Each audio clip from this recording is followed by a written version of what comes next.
So సామాజిక న్యాయాన్ని మేము పాటించినవని ఆహా ఓహో అని చాలా గొప్పగా చెప్పుకునే ప్రయత్నం చేస్తున్నారు. ఇది ఎట్లా సమర్థనీయం?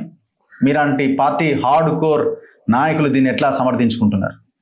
రగ్గారు, నేను ఒక మాట చెప్తాను. ముందుగా కొత్తగా మంత్రులుగా ప్రమాణ స్వీకారం చేసినటువంటి వివేక్ గారికి, అడ్డూరు లక్ష్మణ్ గారికి, అదేవిధంగా శ్రీహరి గారికి, వాకాటి శ్రీహరి గారికి, అదేవిధంగా డిప్యూటీ స్పీకర్గా ప్రమాణ స్వీకారం చేయబోతున్న రామచంద్ర నాయక్ గారికి నేను మీ ద్వారా శుభాకాంక్షలు చెప్పదలుచుకున్నాను.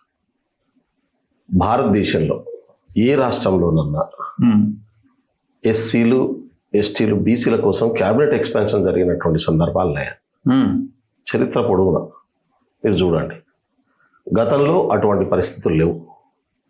ఇవాళ రాహుల్ గాంధీ గారు Congress party, including your party, including my party, including Congress party కూడా. అయితే రాహుల్ గాంధీ గారు నాయకత్వ బాధ్యతలు చేపట్టిన తర్వాత, రాహుల్ గాంధీ గారు సామాజిక న్యాయ సిద్ధాంతాన్ని ముందుకు తీసుకొచ్చిన తర్వాత భారతదేశంలో ఉన్నటువంటి అన్ని సామాజిక వర్గాలు, రాజ్యాంగం గుర్తించినటువంటి అన్ని సామాజిక వర్గాలు ఏవైతున్నాయో వాళ్ళ జనాభా ప్రకారం ఎంతున్న తేలాలే, వాళ్ళకు న్యాయంగా రావాల్సినటువంటి వాటా అన్ని రంగాల్లో రావాలి. రాజకీయ రంగంలో రావాలి, విద్యా ఉద్యోగ రంగం రావాలి, వ్యాపార రంగంలో రావాలి, అదేవిధంగా సంపదలో రావాలి అని చెప్పి ఆయన కోరుకుంటున్నాడు. ఇప్పుడు బ్యూరోక్రసీలో ఆయన ఎగ్జాంపుల్ చెప్తా ఉన్నాడు. కేంద్ర ప్రభుత్వ బడ్జెట్ను 92 మంది డిస్ట్రిబ్యూట్ చేస్తే అందులో బీసీలు ఒక్కరు కూడా లేరు అనేటటువంటి మాటను చెప్తా ఉన్నాడు. ఇది వాస్తవం, ఇదేం తప్పు కాదు.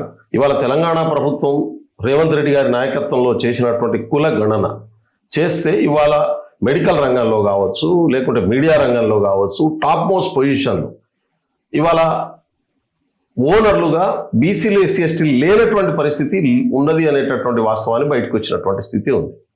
75 సంవత్సరాల భారత రాజ్యాంగాన్ని అమలు చేసిన తర్వాత కూడా ఇంకా 3000 సంవత్సరాలుగా అణచివేత గురి అవుతున్నటువంటి వర్గాలు ఇప్పటికీ అవకాశం దక్కనటువంటి పరిస్థితి ఎందుకున్నదనేటటువంటి ప్రశ్న రాహుల్ గాంధీ గారు పదే పదే వేస్తూ ఉన్నారు.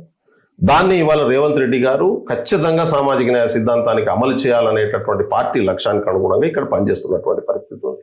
అందుకనే తెలంగాణ ప్రభుత్వం క్యాబినెట్ ఎక్స్పాన్షన్లో 2 ఎస్సీలు, ఒక బీసీ, ఒక ఎస్టీకి డిప్యూటీ స్పీకర్ ఇవ్వడం అనేటటువంటిది చరిత్రాత్మకమైనటువంటి నిర్ణయం. చాలా గొప్ప నిర్ణయం, మామూలు నిర్ణయం కాదు.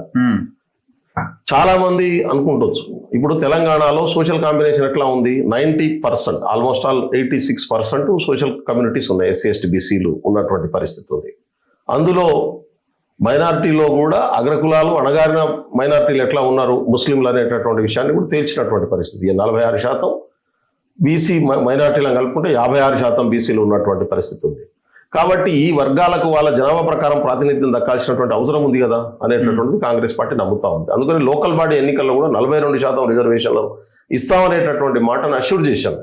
దాన్ని వాళ్ళు ఇంప్లిమెంట్ చేస్తారు. మీరు ఒకవేళ సోషల్ జస్టిస్ ఈక్వేషన్ ని పర్ఫెక్ట్ గా అమలు చేసే వాళ్ళైతే మొత్తం 6 మంత్రి పదవుల్లో సోషల్ జస్టిస్ ఫాలో అవుతూ డెసిషన్ తీసుకోవాల్సి ఉండే. ఒక 3 ఇచ్చి ఇంకా 3 పెండింగ్ లో పెట్టి ఆ 3 మీకే అని ఇల్లు తిరిగి చెప్తున్నారు కదా మీ వాళ్ళు. ఇప్పుడు రగ్గారు, రాజకీయ ఎత్తుగళ్ళు వేరుంటాయి, రాజకీయ వ్యూహం వేరుంటుంది.